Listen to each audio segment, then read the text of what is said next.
This is Secure Cyber Connect podcast with Jay Adamson and Warren Atkinson, where we're joined by information, cybersecurity, technology, and talent acquisition professionals who share their journeys, unique perspectives, and offer advice and guidance. Our topics on this episode will include automated penetration testing, the future of DevSecOps, and the future of AI. Today, we're joined by Igor Portugal, an accomplished and proven leader within the New Zealand tech industry.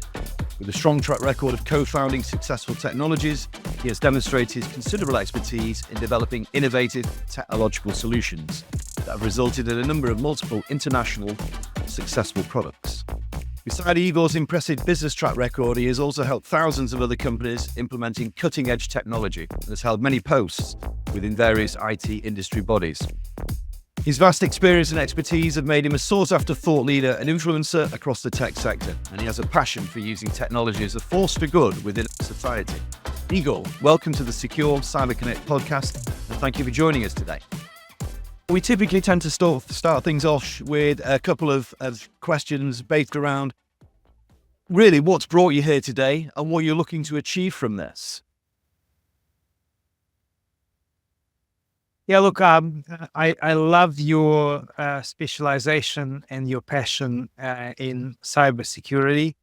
I come from a small country in a small market where a lot of people are quite generalists, and it's refreshing to see the passion about cybersecurity that you guys bring into recruitment. I think it's actually amazing, and I'm envious of your clients in UK.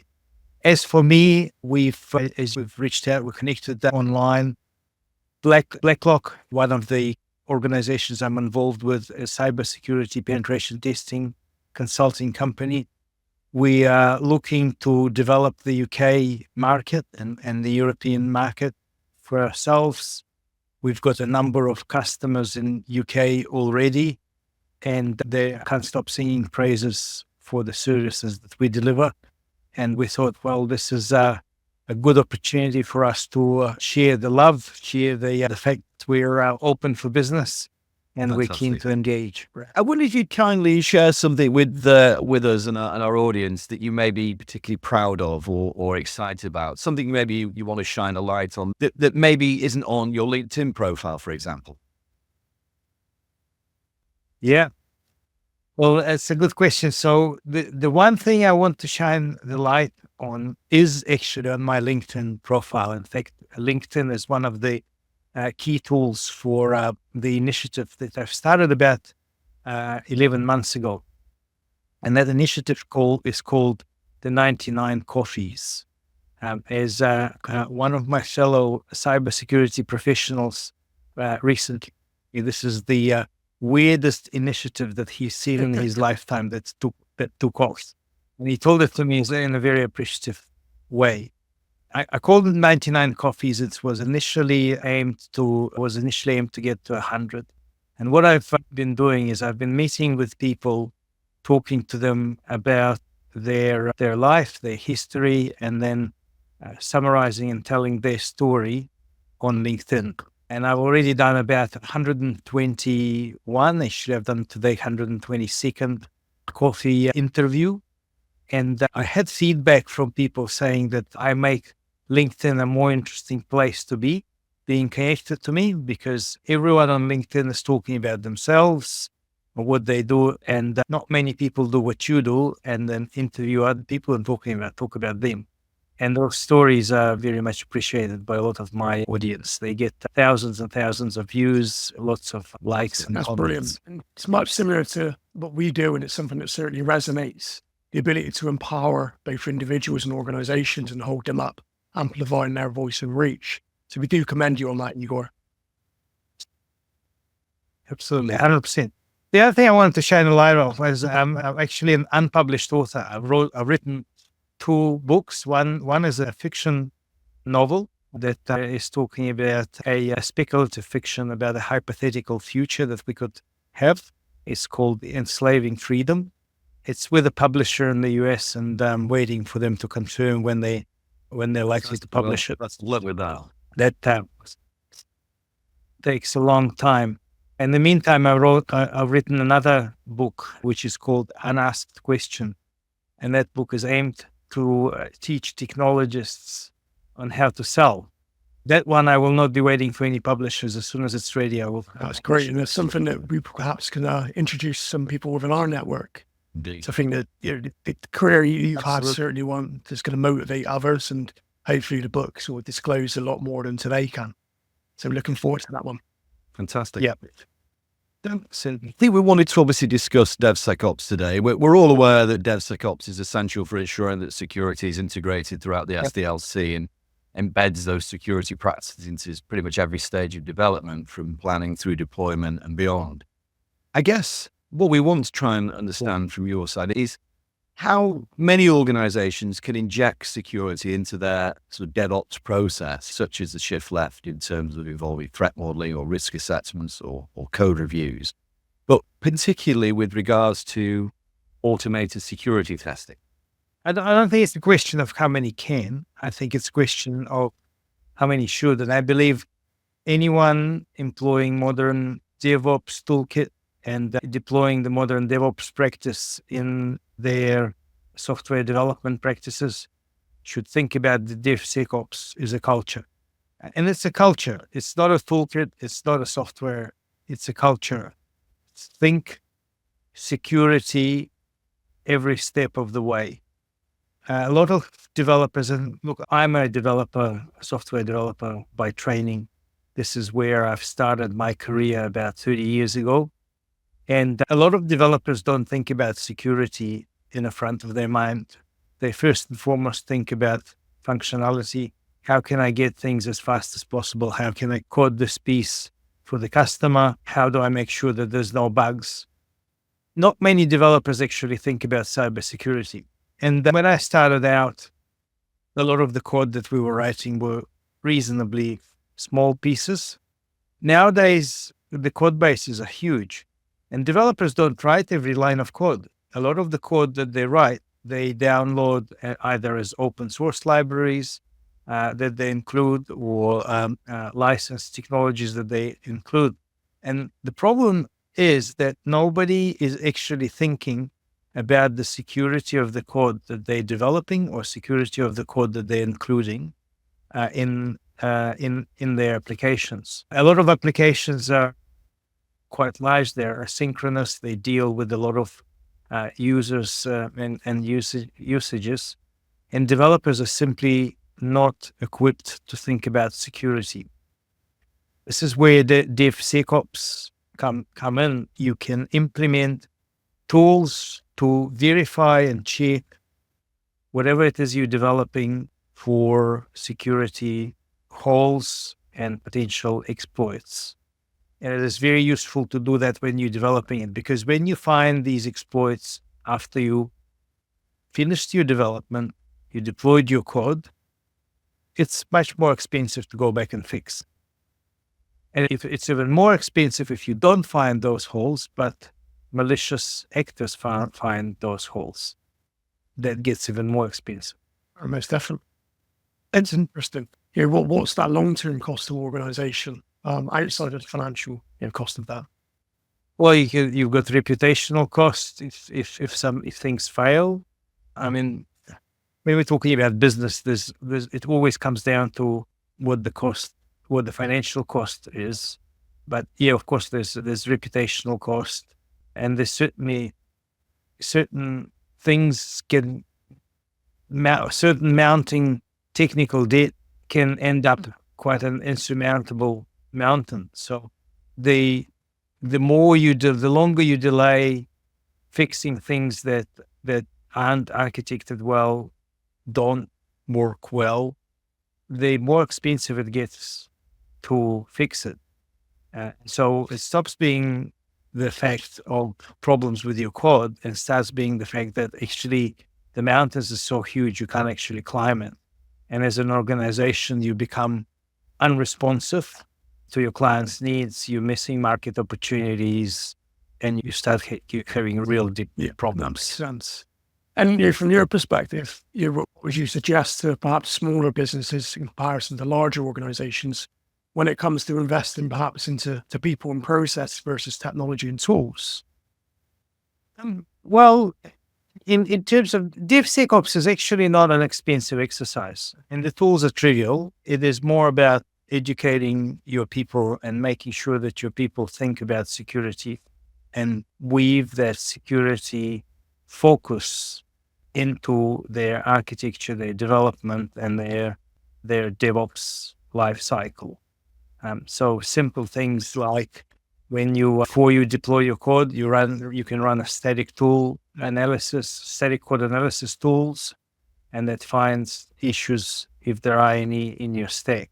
Once you've deployed your code in a staging environment, you can run a dynamic code analysis tools that identifies easily identifiable vulnerability. And that cycle can be done simply included into your DevOps lifecycle. It can run almost autonomously. Implementing that does not actually require a lot of effort up front, but it saves you quite a lot of effort at the back end. Once you've deployed, you're running your software, your customers or your certifying authority will turn around and say, well, where's your penetration test results? Then you run your penetration test results. Those who continuously run DevSecOps tools as they develop find themselves not having to do a lot of fixes. So that pen test just becomes a simple tick box exercise that then gets you a certification of good health, as opposed to those that don't end up with a laundry list of things. That makes sense.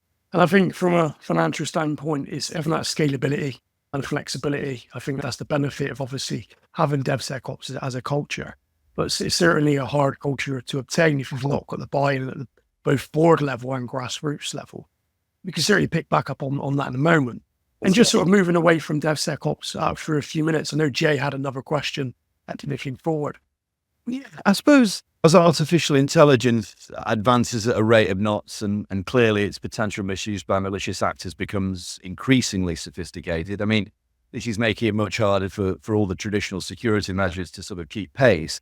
We probably wanted to explore with you maybe your perspective on the growing threat of AI usage by cyber criminals. So I suppose briefly, what does the growing threat of AI-driven cybercrime look like as we near the end of 24 and heading into next year? Well, one of the biggest weaknesses in any cybersecurity defense structure is the humans, right? So it's the company's employees, they're the weak link. And it's always been the social engineering that the bad actors are able to deploy in order to get through is just getting so much easier for them with the help of generative AI. No longer those phishing emails turn out badly written, easily recognizable. They're much better written. They can much better impersonate people that you can relate to, and they can look a lot more legitimate. So vigilance with every step of the way is very important. I often suggest to my friends and family who are not even in technology or in business, is that if you get a message that seems even slightly out of line, double check its authenticity. If somebody communicates with you on social media where they don't normally communicate with you, find another channel to communicate with them and verify it. It's actually them. It's not a... And what other things concern? I mean, what other things do you tend to sort of keep you up at night in terms of the sort of rapid development and commercialization of AI tools? What else is a concern for you? With Blacklock, we do pretend to be the red team, the bad actors. We pretend to be the hackers who come in to exploit your defenses. We don't go as far as social engineering aspect. We simply look at the holes in your software and certainly AI does help us look and find more vulnerabilities. And from that perspective, we are probably much more helpful to our clients because we can find better ways to exploit their defenses. We can show them where the weak points are, and consequently enabling them to secure. And if you think about the technology toolkit of people who attack versus people who defend, the technology toolkit is there on both sides. So the better the AI tools get for the attackers, the better they get for the defenders. From that point of view, I don't see that keeping up too many people at night. The only people that will keep up at night is people who should keep up at night, is people who don't really pay good attention towards their security, because there's always with security there's always this factor of, well, it's not going to happen to me. It's going to happen to the guy next door or in another country. But little old me, who's going to care about me? Well, what AI is doing is it's going to make much more people much easier to care about anybody, you included. And by you, I mean you that think that's not going to happen to little old me. So I think everybody should think about it and take security more seriously. And just coming back to that human factor being the weakest link in the chain, the artificial intelligence is equipping more and more bad actors to exploit the humans much easier. So that's one of the things that does keep me up at night. I mean, what are your thoughts on deep faking organizations being targeted by these deep fakes now? There's been a number of serious events throughout 2024, and I know from personal experience and from conversations that I have on a daily basis with red teamers that are out there doing the research, that these solutions are becoming a lot more accessible to unskilled threat actors at extremely lower price, as opposed to sort of some of the enterprise grade solutions that are out there from a defender standpoint. So where do you see that sort of progressing in the future? Do you think that it's going to have a knock-on effect to the legitimate side of that market space in terms of pricing from vendors to compete against the adversary market space? Or do you think there's going to be an ever-growing gap in terms of that? I think deep faking is part of that social engineering that I was just talking about. This is a way to exploit the weak link in the chain, which is the human factor. In terms of things becoming more expensive or the toolkit getting more expensive, well, I think that's going to happen regardless, right? Like everything becomes more expensive. We've always got this, inflation happening one way or another. But I think just like we implemented a multi-factor authentication when we communicate with our computer systems, I can also see more and more multi-factor authentication solutions coming when we communicate actually here. No, I certainly agree with it. I think we need to raise the bar in terms of that basic cyber hygiene, and obviously DevSecOps and even AI are going to play a part of that. And I think those that are outside of the security and technology sphere need to play a role within that. And things like this, our community as well, of course, can help aid in that and getting the message out and amplifying the voices, and as well as obviously the perspectives there. Now, just pivoting from a defense perspective, AI, cybersecurity defense is certainly an area that organizations are looking to invest in at the moment. Now, with AI playing an increasingly crucial role in the cyber defense remit, there's many offerings as well as power tools that help enhance detection capabilities, as well as the prevention and response. We see a lot of SOCs utilizing AI at the moment as well. But from a defense standpoint, where do you see the key role of AI evolving in cyber defenses, and what advice would you give organizations that are going to be leveraging AI from a defense standpoint as opposed to attackers? Not necessarily an area that we play a lot with Blacklock, being penetration testing specialists, but I do have a lot of conversations within the cybersecurity community about this. And the main focus for organizations is organizing their data and collecting their data as much as possible, having good SIEM systems in place where you've got all of the information or logs around from all the different network devices coming into a single place where you can run machine learning and AI algorithms to find anomalies to find areas that look suspicious, so you can respond to things that won't look right. And usually when somebody breaks into your defenses, that should appear on your radar through the systems that detect it. Yeah. I think AI can certainly help with that continuous monitoring and recognizing sort of patterns that are outside of usual or typical behavior. That's certainly something that I hope is going to accelerate that response time as well.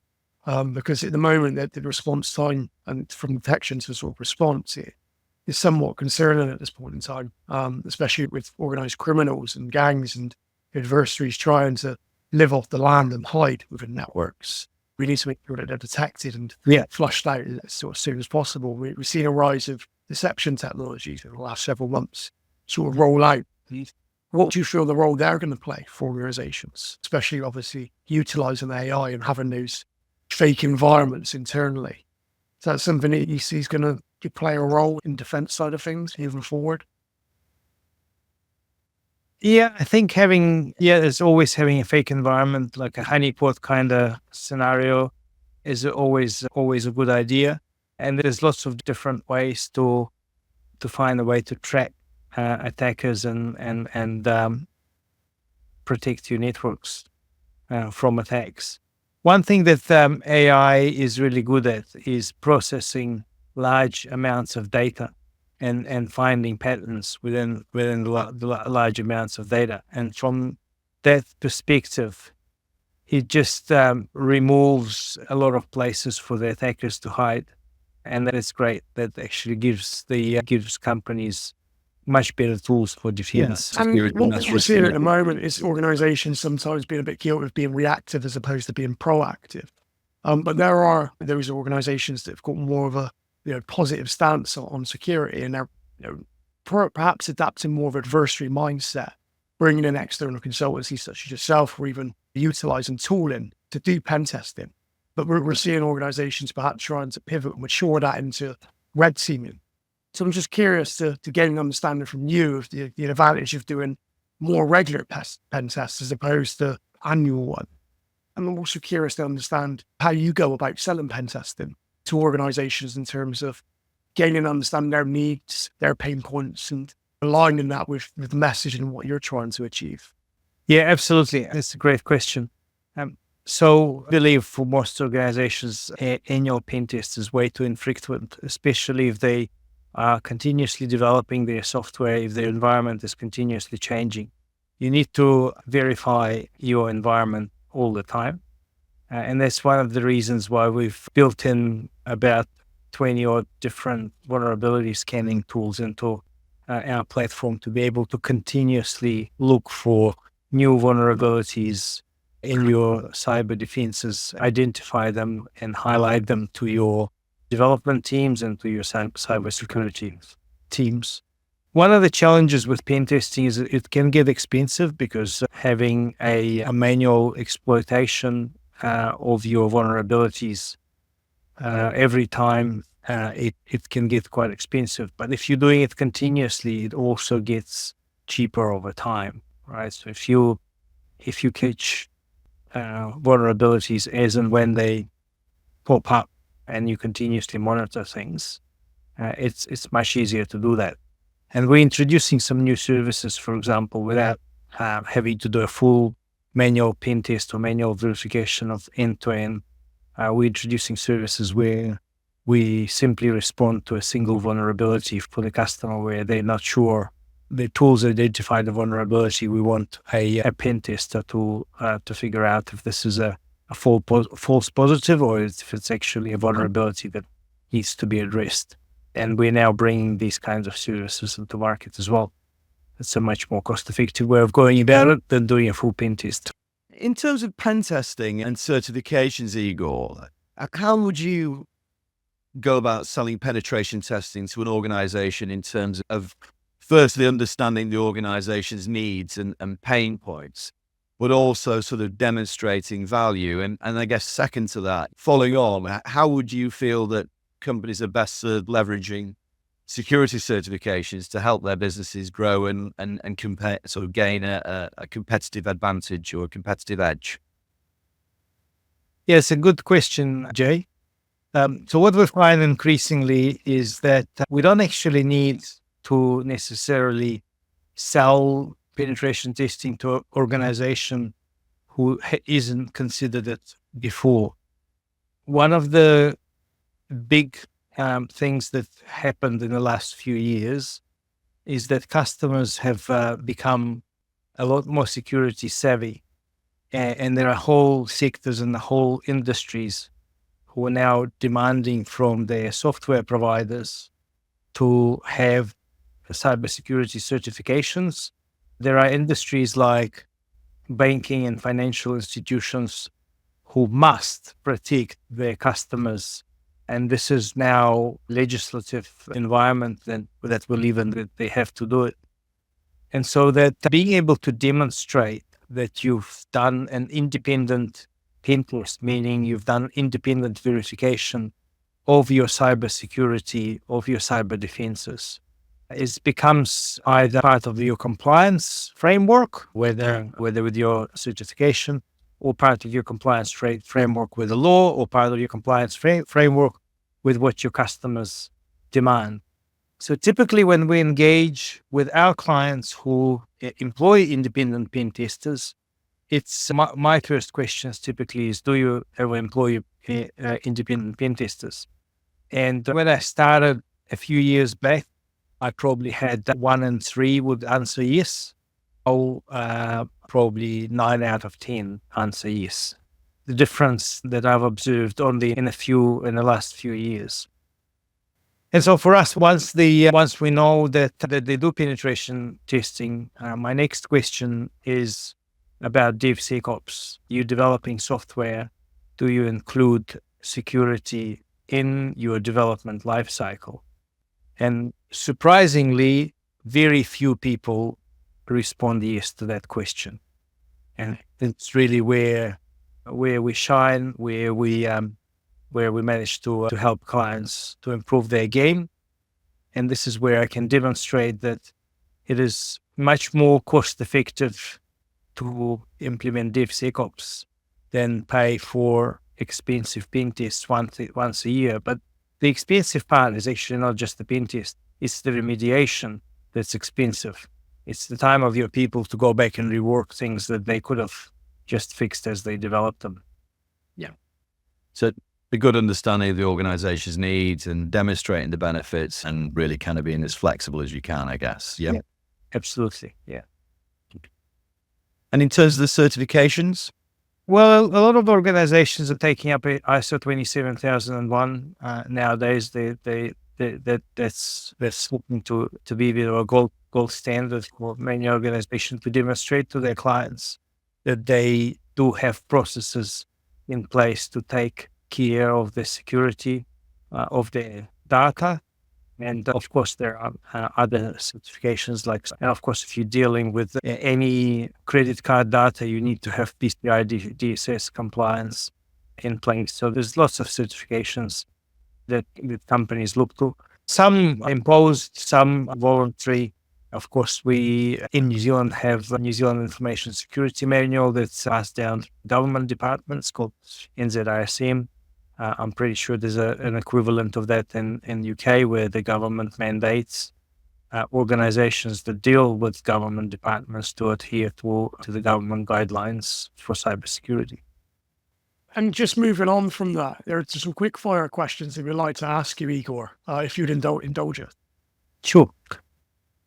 So I think, the first question we typically tend to ask is, obviously, as an individual, you've transitioned into a commercially focused executive over the years and you've thrived in various different markets.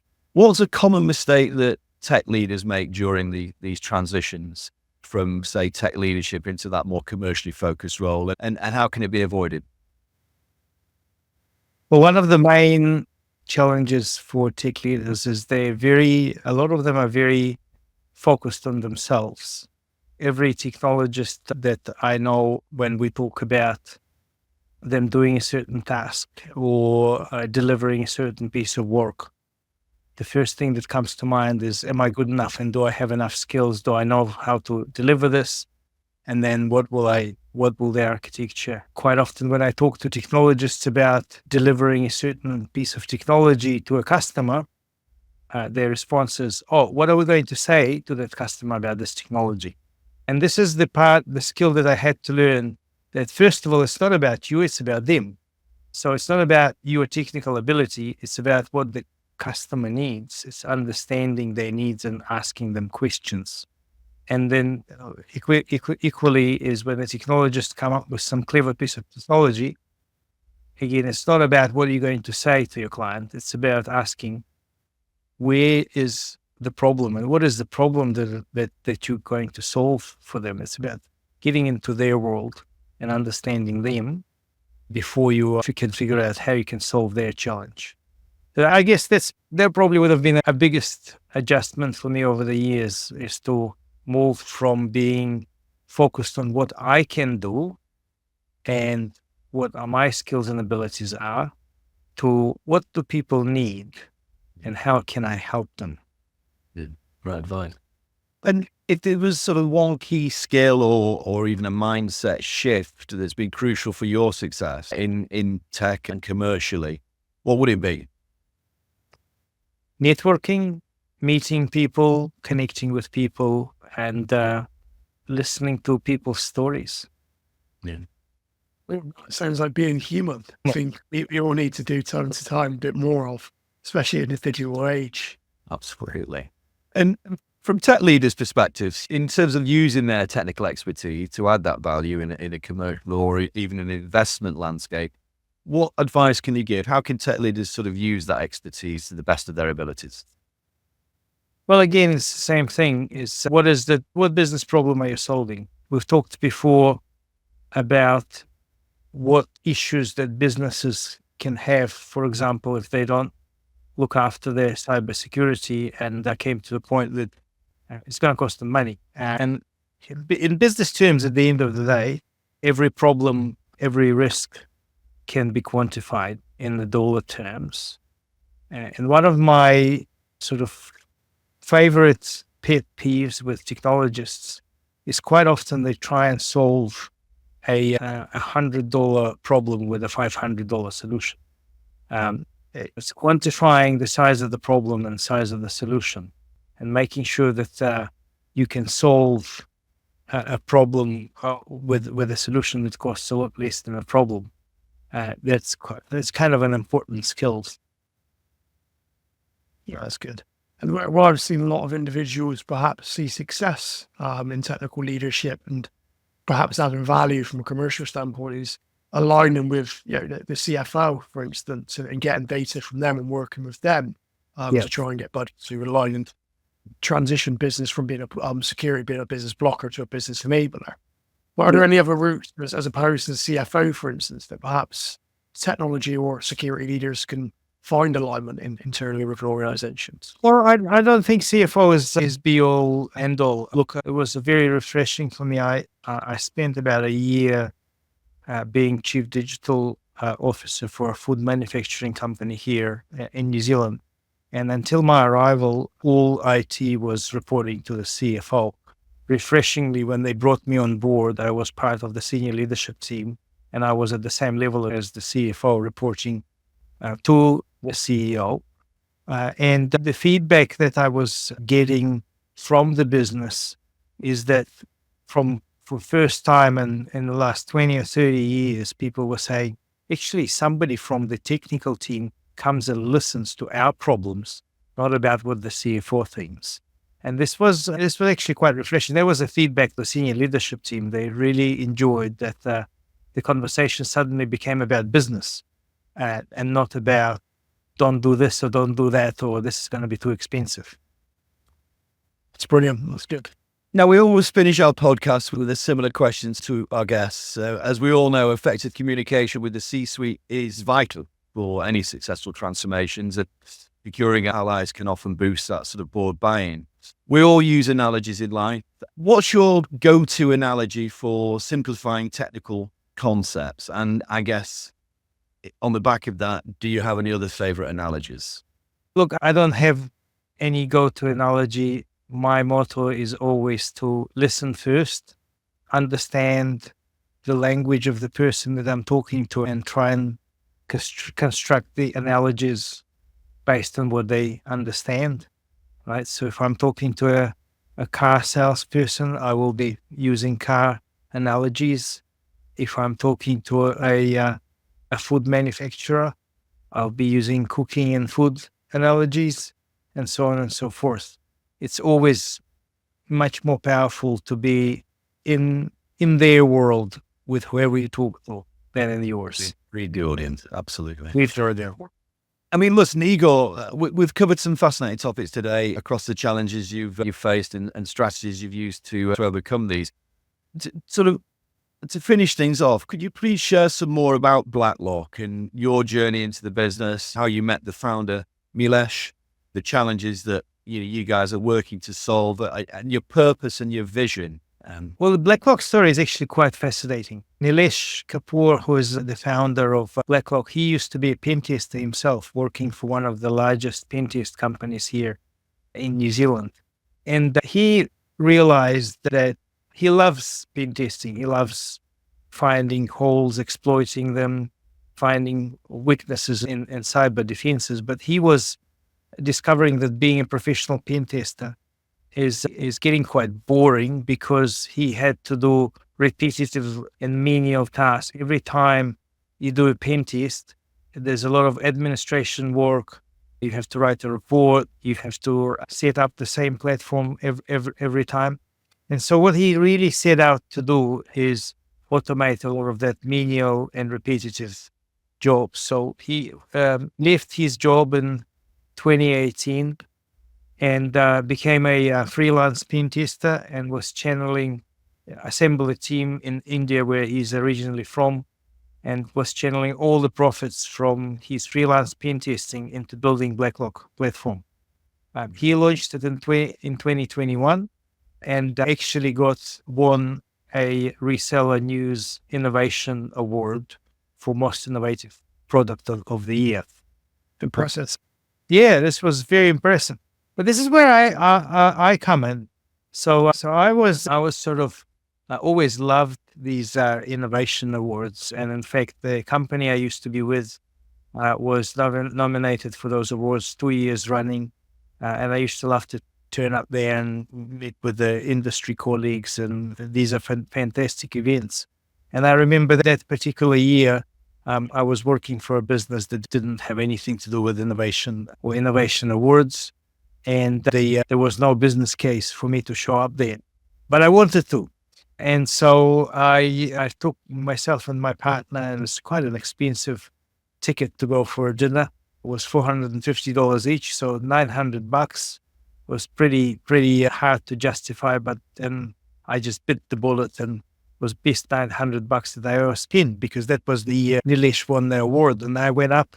I never met him. I went up to congratulate him, shook his hands. We started talking. We got on like a house on fire, and he said, "Why don't you come and help me with the sales thing? Because, I know how to pen test, but I need to drive sales, and that's not my forte." And we've been working together ever since.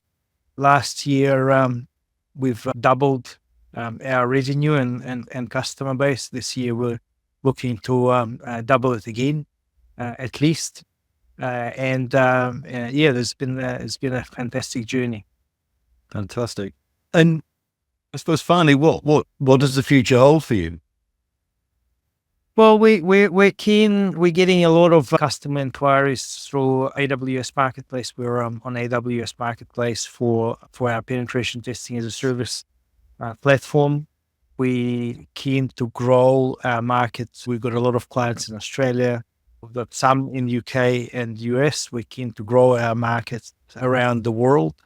Yeah, we're really keen to help more organizations implement DevSecOps, implement good security practice.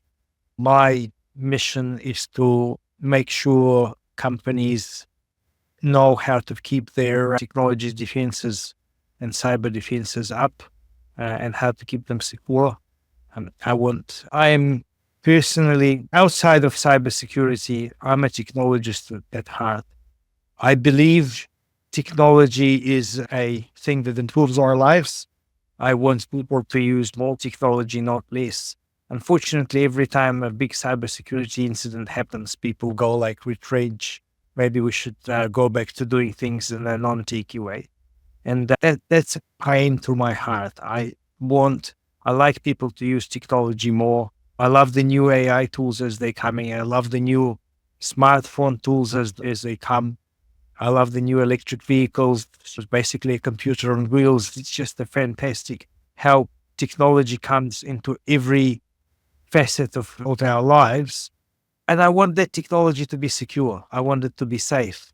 I want it to be safe for people to use. And that's my passion. That's my passion. That's my vision for the world. Together with cyber threats, there's a lot of doom and gloom about technology taking people's jobs and AI replacing people. I've actually wrote a thesis last year where I showcased that AI will lead us to full employment, quite the opposite of taking people's jobs. That's my passion. Well, thank you for sharing that passion with us. And for our listeners who want to stay connected beyond the sort of the secure Cyber Connect community platform, where else can they reach you? So send me an email, igor@blacklock.io. Blacklock.io is our website. Also, I'm on LinkedIn, Igor Portugal. Not many people with the same name. Igor Portugal in New Zealand is quite unique. And I also own a domain called igorportugal.com. And you can also find me there. Fantastic. That's brilliant. Igor, we want to thank you, the community, of course, and all our listeners. We trust you've all found value in today's session. To continue the discussion and for a more sustained engagement, we invite you to join the Secure Cyber Connect community. We offer a range of collaborative solutions for both technical and security professionals at no cost. This includes expansive community access, cross-sector mutual mentoring programs, weekly online networking sessions, and a range of exclusive interviews, panel discussions, and masterclasses. To learn more and gain access to the Secure Cyber Connect community and our initiatives, please visit secure-recruitment.com/cyber-connect/. Thank you.